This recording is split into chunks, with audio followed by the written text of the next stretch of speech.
ठीक है ना। फेडरलिज्म में हम लोग का स्टार्ट कर चुके थे, what makes India federal country, मतलब ये पार्ट थर्ड था हम लोग का। ठीक है, इसमें हम लोगों ने 3 चीजों को पढ़ा हुआ है। कौन कौन सा? यूनियन लिस्ट, दूसरा है स्टेट लिस्ट, और तीसरा हम लोगों ने पढ़ा था कॉन्क्रुएंट लिस्ट। ये तीनों लिस्ट में किसी को कोई दिक्कत नहीं है। इसके अंतर्गत क्या, ये इन सारे लिस्टों में किस चीजों को रखा गया है? सब्जेक्ट को। सब्जेक्ट मतलब क्या होता है भाई? विषय। मतलब कौन कौन से विषय पर केंद्र सरकार कानून बनाएगा, कौन से विषय पर राज्य सरकार कानून बनाएगा, कौन से विषय पर दोनों स्तर की सरकारें कानून बना सकती है। यहां तक हम लोगों ने पार्ट थर्ड में भी पढ़ा था, जिसका वीडियो भी हम लोगों ने बनाया, यूट्यूब पर भी मौजूद है। इसके आगे इसी टॉपिक का कुछ पार्ट्स आगे बच गया है, जिसमें से चौथा जो पढ़ना है वो पढ़ना है रेसिडुअल लिस्ट। रेसिडुअल लिस्ट इसको कहते हैं बाकी बचे विषय। बाकी बचे विषय। अब समस्या ये है कि ये किस तरह के विषय हैं और क्यों इनको स्टेट लिस्ट, यूनियन लिस्ट या कॉन्करेंट लिस्ट में शामिल नहीं किया गया। समझ में आ रहा बात? जहां भी सिचुएशन होगा आप लोग पूछेंगे। 3 लिस्ट तो ऑलरेडी हम लोगों को भारतीय कॉन्स्टिट्यूशन में, इंडियन कॉन्स्टिट्यूशन में मेंशन कर दिया गया। 3 list are already mention in Indian constitution. ठीक है, that is known as the union, state and concurrent list. तो what about the residual list? ये किस तरह का लिस्ट है और ये क्यों आया? तो ये वो विषय है, जब संविधान बनाया जा रहा था उस समय ये विषय प्रकाश में नहीं थे। उस समय ये विषय हमारी जानकारी में नहीं थे।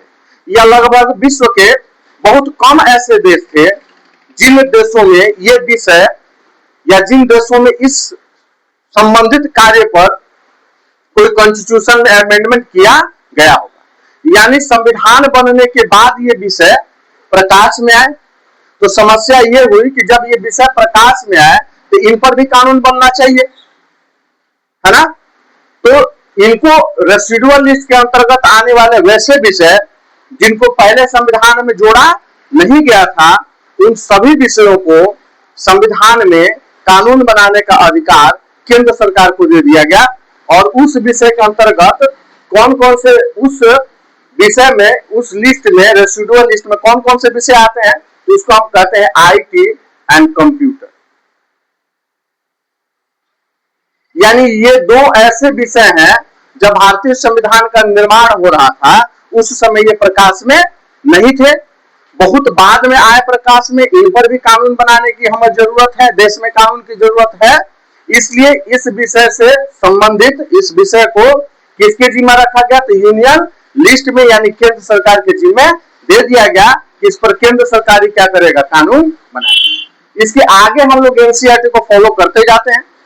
किताब खोल लीजिए, जहां पर भी दिक्कत हो line by line, word by word, ठीक है ना, हम लोग डिस्कस करते हैं। और जहां भी समस्या हो वहां पे आप लोग पूछिए। बुक दीजिए।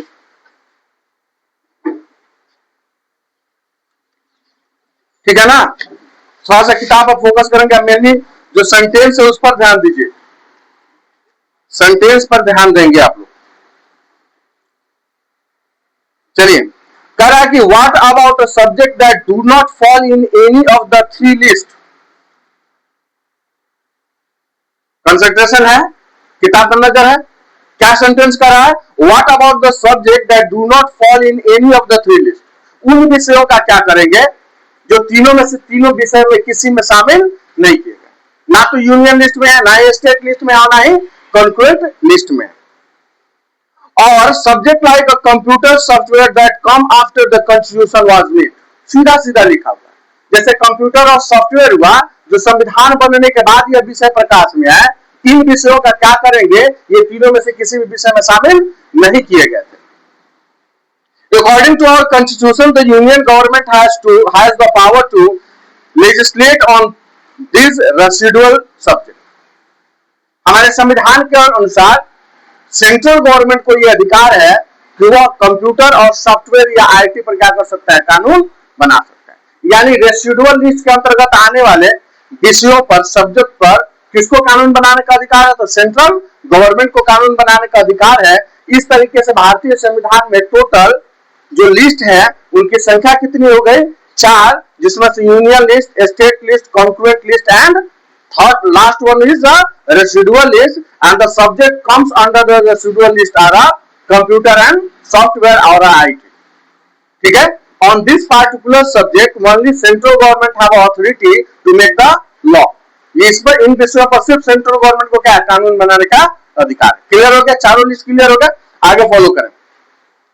We noted above the most federations that are formed by holding together do not give equal power to its constituent units। बेटा बेटा ध्यान दो इधर, हम लोगों ने देखा हुआ, हम लोगों ने ऑलरेडी ये जो शब्द है ना हम लोग के लिए पुराना हो चुका है। कौन सा, होल्डिंग, होल्डिंग टुगेदर,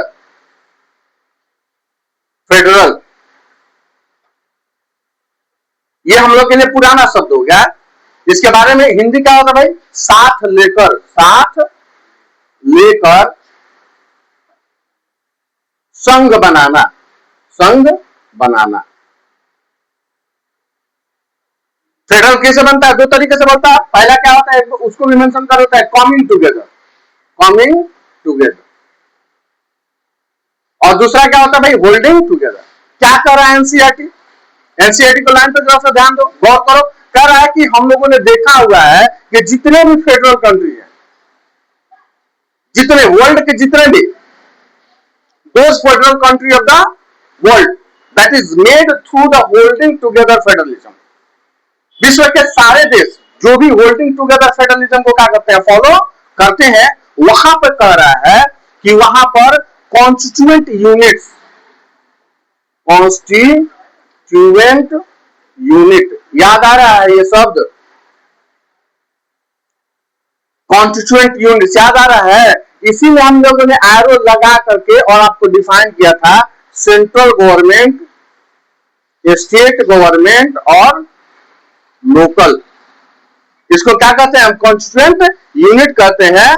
और एक और शब्द था जहां पावर का डिवीजन होता है, क्या है वो, central authorities and it's constituent unit. तो सेंट्रल अथॉरिटी का अंतर्गत क्या, लेजिस्लेचर, एग्जीक्यूटिव और जुडिशरी, एकदम पढ़ाए हुए हैं, एकदम ट्रांसपेरेंट किए हुए वहां।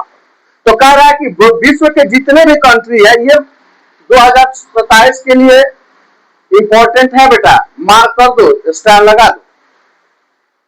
कह रहा है कि विश्व के जितने भी देश हैं जो होल्डिंग टुगेदर फेडरलिज्म को क्या करते हैं, फॉलो करते हैं, उन देशों में जो कॉन्स्टिट्यूएंट यूनिट्स होती है, यानी सेंट्रल गवर्नमेंट, स्टेट गवर्नमेंट और लोकल गवर्नमेंट में पावर जो है वो इक्वली डिस्ट्रीब्यूट नहीं होता, ये कह रहा है।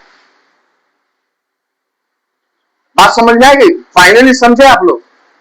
क्या यहां पर हम लोग को लर्न क्या करना है, लर्निंग ऑब्जेक्टिव क्या है, those country of the world that follow holding together federalism does not share equally power among it's constituent unit, ये कह रहा है। फिर से एक बार रिपीट कर रहे हैं, those country of the world who follow federalism on the basis of the holding together federalism, clear, the power sharing is not equally among its constituent unit। उन देशों में पावर जो शेयरिंग है उसके अनुषांगिक इकाइयों में एक समान नहीं होता। यानी अगर सेंट्रल गवर्नमेंट के पास 100 रुपया है तो स्टेट गवर्नमेंट का पास भी 100 रुपया रहेगा और लोकल गवर्नमेंट के पास भी 100 रुपया रहेगा, ये गलत है, ऐसा नहीं किया जाता है। किस तरह के देशों में, those who mix their federal on the basis of the holding together federalism, उनमें इक्वल पावर क्या होता है, डिस्ट्रीब्यूट या शेयरिंग नहीं किया जाता, नहीं किया जाता। क्लियर है, समझ में आई बात। यानी होल्डिंग टुगेदर फेडरलिज्म का कौन सा देश एग्जांपल है भाई, 2 देश 3 देश है, पढ़े हैं हम लोग, इंडिया, दूसरा कौन सा? स्पेन। तीसरा कौन सा? बेल्जियम। अब बताओ, यहां पर समझो, सेंट्रल गवर्नमेंट, भारत में सेंट्रल गवर्नमेंट के पास बेटा जितना पावर है, क्या उतना ही पावर स्टेट गवर्नमेंट के पास है? नहीं है। यहां पर कह रहा है कॉन्स्टिट्यूएंट यूनिट्स के पास इक्वल पावर डिस्ट्रीब्यूट नहीं होता है। किस तरह के देशों में? Those who follow the holding together federalism, बार बार कह रहे हैं, ये समझ लेना 2026 है, ये 2027 वाले एग्जाम के लिए मोस्ट इंपोर्टेंट। एक ही चीज दिमाग में बैठा लिया, होल्डिंग टुगेदर फेडरलिज्म में जो पावर होता है that is not equally divided between its constituent unit. गर्दा समझ में आ गया? क्लियर हुआ? एग्जाम्पल में कौन सा देश है? इंडिया को बता देना भाई। In India the power is not equally divided among central government, state government and local government. जितना सेंट्रल गवर्नमेंट के पास पावर है उतना तो स्टेट गवर्नमेंट के पास पावर है ही नहीं, और लोकल गवर्नमेंट की तो कोई बात हम करेंगे नहीं, क्योंकि ये कॉन्स्टिट्यूशन जोड़ने के बनने के बाद क्या किया गया है? संविधान में जोड़ा गया है। आप लोग वही समझ में आ रहा है? You all are free to ask question, सीधे सीधे क्वेश्चन पूछोगे, हाथ उठा देना, वहीं से हाथ उठा दो, हम पूछ लेंगे क्या समस्या है। आगे बढ़े, ये वाली बात समझ में आ गई ना? आगे बढ़ते हैं। Thus all states in Indian Union do not have a identical power. इसलिए भारत के अंतर्गत आने वाले जितने भी स्टेट हैं उनमें आइडेंटिकल पावर नहीं है। आइडेंटिकल पावर मतलब एक समान पावर नहीं, राज्यों में भी एक समान पावर नहीं। 28 के 28 राज्यों में भी आप खोजेंगे कि इक्वली पावर हो, तो इक्वली पावर नहीं। Some state enjoy a special status. Special status बेटा आया शब्द स्पेशल स्टेटस, इसको इरेज करें। स्पेशल स्टेटस क्या होता है? आप में से कितने लोग बताएंगे व्हाट इज स्पेशल स्टेटस? एकदम मन से पढ़ लो, फिर नहीं मिलेगा ये मौका। स्पेशल स्टेटस बताओ क्या होता है? नहीं जानते हो? स्पेशल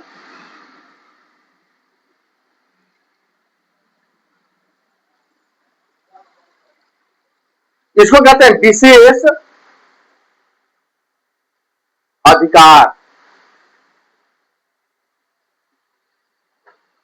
और क्या कर रहे हैं एनसीईआरटी में? Some state have a special status, यानी 28 राज्य और 7 केंद्र शासित राज्य हैं। 9 हो गए अब, ठीक है, क्लियर है? तो उन सारे राज्यों में और केंद्र शासित राज्यों में मतलब state government and union territories में कुछ ऐसे राज्य हैं, some states in India that have a special status, यानी उनके पास कुछ क्या है? विशेषाधिकार। कौन कौन से देश हैं भाई? कौन कौन से राज्य हैं भैया? Some states as Assam, Nagaland, Arunachal Pradesh and Mizoram enjoy a special power under certain provision of the Constitution of Indian Article 371. कुछ ऐसे राज्य हैं जिनके पास विशेष राज्य का क्या है? दर्जा मिला हुआ है, विशेषाधिकार मिला हुआ है। किस आर्टिकल के तहत? 370 आर्टिकल के तहत। Due to their particular social and historical circumstances. अब क्वेश्चन पूछ देगा, ध्यान दो, यहां पर क्वेश्चन आ रहा है कि why some states of India have a special status. क्या होगा question? Why some state of India enjoy special status. ये क्वेश्चन बताओ, क्वेश्चन समझे? भारत के कुछ राज्यों को विशेषाधिकार का दर्जा क्यों है? तो उसके लिए याद क्या रखना? दो शब्द याद रखना। कौन कौन से भाई? यहां लिख दिया है। क्या है उसके पास? क्यों उसको दिया गया है? तो दिया गया है social and historical circumstances. Social and historical circumstances किसके कारण? सोशल एंड हिस्टोरिकल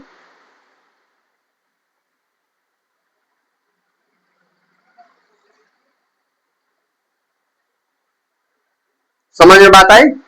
सामाजिक और ऐतिहासिक परिस्थितियों के चलते इनको कुछ विशेषाधिकार दिए गए हैं।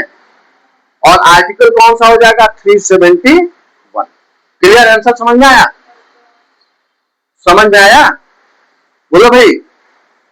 100-150 भी लड़के बैठे रहेंगे तो भी ऐसे ही पढ़ाई होगी। समझ में आया? 100-150 को समझना पड़ेगा कि भारत के कुछ राज्यों को विशेष अधिकार के दर्जा क्यों है, क्योंकि उनके सामाजिक और उनका इतिहास कुछ इस तरह का है कि हमें विशेष रूप से उनको क्या करना है? अधिकार देना है। किस एक्ट के तहत? 371। क्लियर?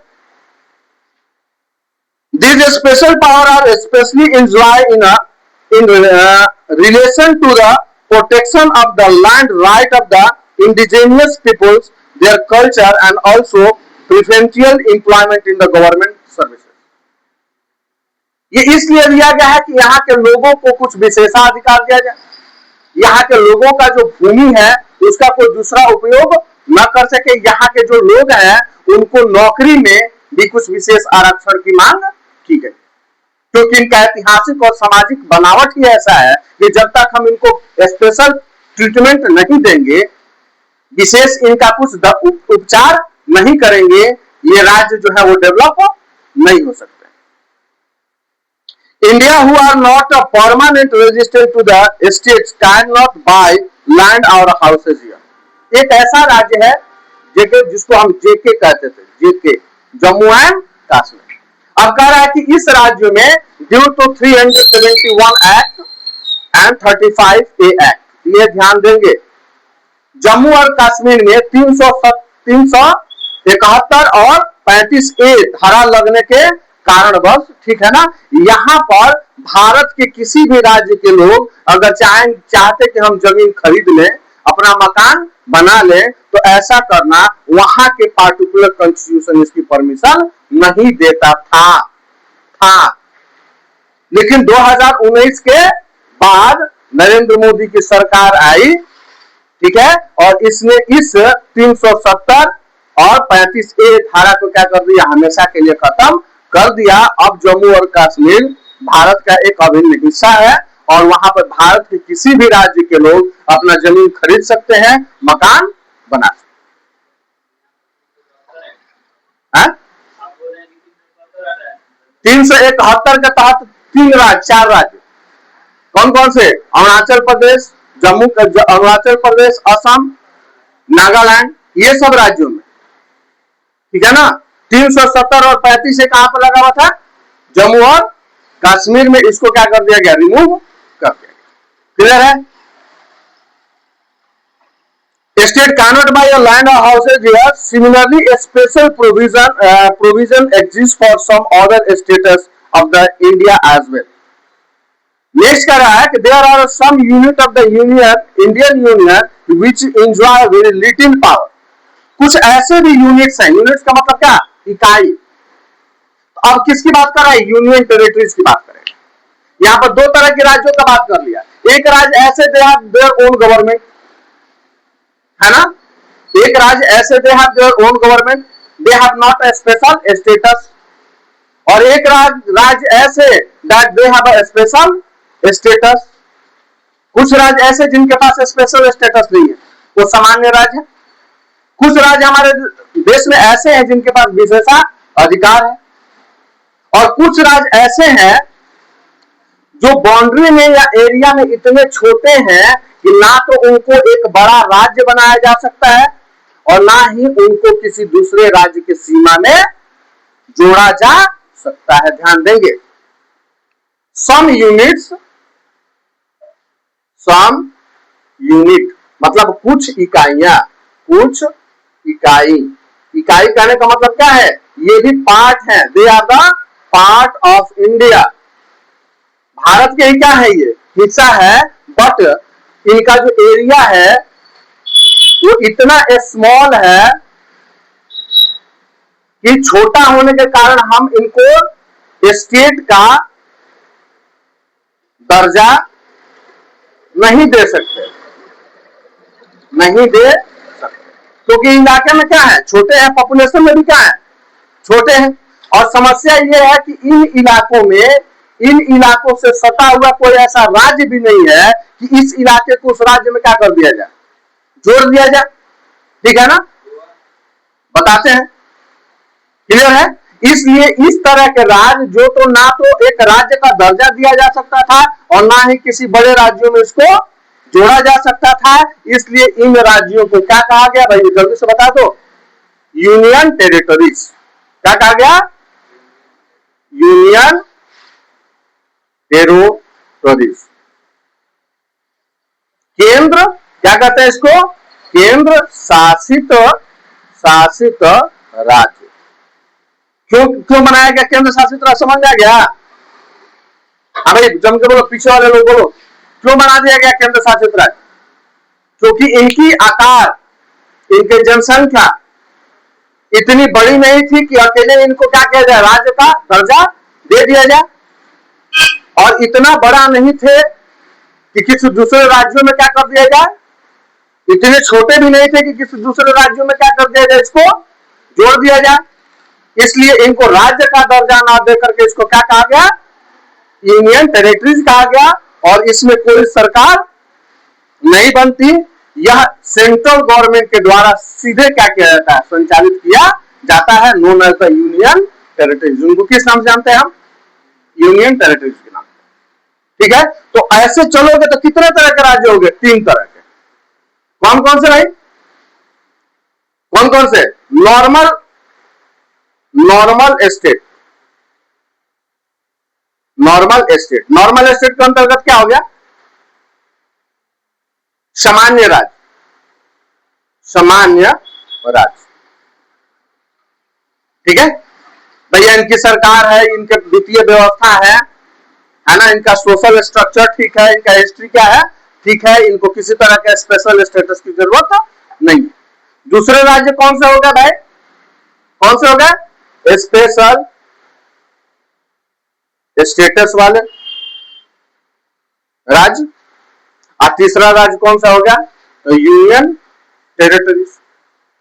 आप बताओ कि इसके पहले क्या पढ़े हुए थे कि जितना भी फेडरल कंट्री है जो होल्डिंग टुगेदर फेडरलिज्म को क्या करता है, फॉलो करता है, उन देशों में राज्यों में इक्वल पावर डिस्ट्रीब्यूट नहीं है। प्रूफ हो गया, भारत भी होल्डिंग टुगेदर फेडरलिज्म के प्रिंसिपल को फॉलो करता है। अब भारत में भी कितने तरह के राज्य है भाई, 3 तरह के राज्य है। अब तीनों ही राज्यों में क्या है भाई, जो पावर शेयरिंग है वो इक्वल नहीं। क्लियर हुआ, union which enjoy a little power, these are area which are too small, लिखा है, these are area which are too small to become an independent state। ये इतने छोटे हैं कि इनको स्वतंत्र राज्य का दर्जा नहीं दिया जा सकता है, but which could not be merged with any of the existing state। और ना तो इनको किसी दूसरे राज्य में क्या किया जा सकता है, जोड़ा जा सकता है। There are like Chandigarh or the Lakshadweep or the capital city of the Delhi are called a union territory। ठीक है, इसलिए लक्षद्वीप हुआ, कौन सा हुआ, दिल्ली हुआ, और चंडीगढ़ हुआ, इनको किस नाम से जाना जाता है भाई, यूनियन टेरिटरीज के नाम से जाना जाता है। क्लियर हुआ, the territories do not have the power of the state. इनके पास यानी यूनियन टेरिटरीज के पास राज्यों वाली शक्ति नहीं है। They do not have a power just like a state, इनके पास कोई राज्य वाली पावर नहीं है। Union territories, these territories do not have the power of a state। The central government has a special power in running this area। इस सारे union territory जितने भी हैं उनको चलाने का काम कौन करता है, तो सेंट्रल गवर्नमेंट करता है। सेंट्रल गवर्नमेंट के कारण ये सारे देश चलाए जाते हैं, सारे राज्यों का संचालन किया जाता है, देख रेख कानून व्यवस्था सब कुछ किसका अधीन है भाई, तो सेंट्रल गवर्नमेंट का अधीन। This sharing of a power between the union government and the state government is a basis to the structure of the constitution। अब देखो आगे कह रहा है कि ये जो बंटवारा सेंट्रल गवर्नमेंट और स्टेट गवर्नमेंट के अंदर ये जो बंटवारा है, यही हमारे संविधान का क्या है, आधार है। मतलब हमारे संविधान में इस तरीके से पावर्स का क्या किया गया है, शेयरिंग किया गया है कि भविष्य में किसी तरह का कोई डिस्प्यूट नहीं होगा। म्यूचुअल अंडरस्टैंडिंग और ट्रस्ट के साथ हम क्या करते हैं, शासन व्यवस्था चलाते हैं, और यही हमारे लोकतंत्र का और हमारे संविधान का बहुत बड़ा क्या माना जाता है, हथियार माना जाता है, आधार माना जाता है। It is not easy to make change to this provision power sharing arrangement, और जो भी कॉन्स्टिट्यूशन के द्वारा whatever the power sharing has been amendment in the constitution, this power sharing arrangement could not be unilaterally changed by one type of government। और संविधान में जो भी पावर शेयरिंग किया गया है, अगर एक तरह की सरकार चाहे कि संविधान में हम क्या कर दें, बदलाव कर दें, तो ये संभव नहीं है। It is not easy to make change to this power sharing arrangement. The parliament cannot on its own change this arrangement। संसद अगर चाहे तो अपने बलबूते पर इस पावर में कोई भी परिवर्तन नहीं कर सकता। अब यहां पर समझना है, ठीक है ना, यहां पर समझिए क्या कह रहा है, क्या रहा है ये एनसीईआरटी आपको समझाने का क्या प्रयास कर रहा है। समझा आप लोगों ने? नहीं समझे, समझिए। कह रहा है कि the power distributed among central government और एंड स्टेट गवर्नमेंट, दो ही तरह की सरकार है ना भाई, पहला और दूसरा। तो इनके जो पावर शेयरिंग है इक्वल टू क्या होगा, इक्वल टू पावर शेयरिंग। इनके अधीन जो क्या किए गए, पावर शेयरिंग किए गए हैं, ये कहां पर किए गए हैं, जल्दी से बताओ फटाफट, कहां पर किए गए, तो कॉन्स्टिट्यूशन में किए गए। कॉन्स्टिट्यूशन में स्पष्ट रूप से लिख दिया गया है, पढ़े हैं आप लोग, union list, state list, concurrent list, residual list. तो सेंट्रल गवर्नमेंट के कौन से पावर है, that is written in the constitution. Whatever the power of the state government, that is also written in the constitution. तो जो संविधान में constitution से संबंधित पावर को क्या कर दिया गया बेटा, लिख दिया गया है, उसको अगर पार्लियामेंट चाहे तो पार्लियामेंट का बॉस कौन, सेंट्रल गवर्नमेंट। तो पार्लियामेंट भी अगर चाहे तो संविधान में लिखे हुए पावर शेयरिंग को वो बदल नहीं सकता, उसके बस की बात नहीं है बदलना। उसके लिए क्या करना पड़ेगा कि central government plus central government के दोनों सदन यानी लोकसभा और एंड राज्यसभा, ये दोनों स्टेट, दोनों हाउसेस कि क्या होना चाहिए, 2/3 बहुमत होना चाहिए, प्लस जितने भी राज्य हैं इस राज्य का 50% राज्य का क्या होना चाहिए, इसमें सहमति होनी चाहिए, तब सेंट्रल गवर्नमेंट और स्टेट गवर्नमेंट पावर शेयरिंग को क्या कर सकते हैं, बदल सकते हैं।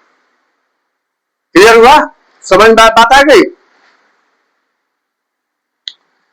It is not easy to make changes to the power sharing arrangement. The parliament cannot on its own change this arrangement. Any changes is to have to be first passed by the both houses of the parliament with at least 2/3 majority. सब लिखा हुआ, अभी सब समझा दिए। कम से कम 2/3 majority से parliament के दोनों हाउसेज यानी लोकसभा और राज्यसभा से क्या होना चाहिए, पारित होना चाहिए, इस पर बहुमत होना चाहिए। Then it has to be ratified by the legislature at the least half of the total state। और जितने स्टेट हैं उनके आधा स्टेट्स की क्या होनी चाहिए, सहमति होनी चाहिए। The judiciary play an important role in overseeing the implementation of the constitutional provision and procedure। और सबसे बड़ा जो चीज है वो क्या है, जुडिशियरी। संविधान में होने वाले किसी भी तरह के परिवर्तन पर काग की तरह नजर रखता है कौन, हमारा न्यायपालिका, सर्वोच्च न्यायालय। ठीक है ना, संविधान में तो कुछ परिवर्तन भी हो सकता है, लेकिन संविधान का जो क्या है भाई, फंडामेंटल प्रोविजन है, उसमें आप किसी तरह का कोई भी परिवर्तन नहीं कर सकते हैं जब तक दोनों हाउसेस प्लस स्टेट्स के आधा और सुप्रीम कोर्ट का सुपरविजन ना हो। The High Court and the Supreme Court make a decision. The Union and the state government have the power to raise sources by levying taxes in the order to carry on the government and the responsibility assigned to the each of them। Central government और state government वहीं से tax को वसूल सकता है जिन विषयों पर उसको टैक्स वसूलने की अनुमति कौन देता है? तो संविधान देता है। अन्यथा एक दूसरे के मामले में कोई भी स्तर के सरकार हस्तक्षेप नहीं करे। क्लियर हो गया? आज हम लोग का फिनिश हुआ what makes India federal country. Next जो क्लासेस होगा या यूट्यूब पर जो वीडियो जाएंगे वो किसका जाएंगे भाई? हाउ इज फेडरलिज्म प्रैक्टिस, ये कल से जाएगा। ठीक है, चले चलो ओके। किताब जरूर जी किसका है?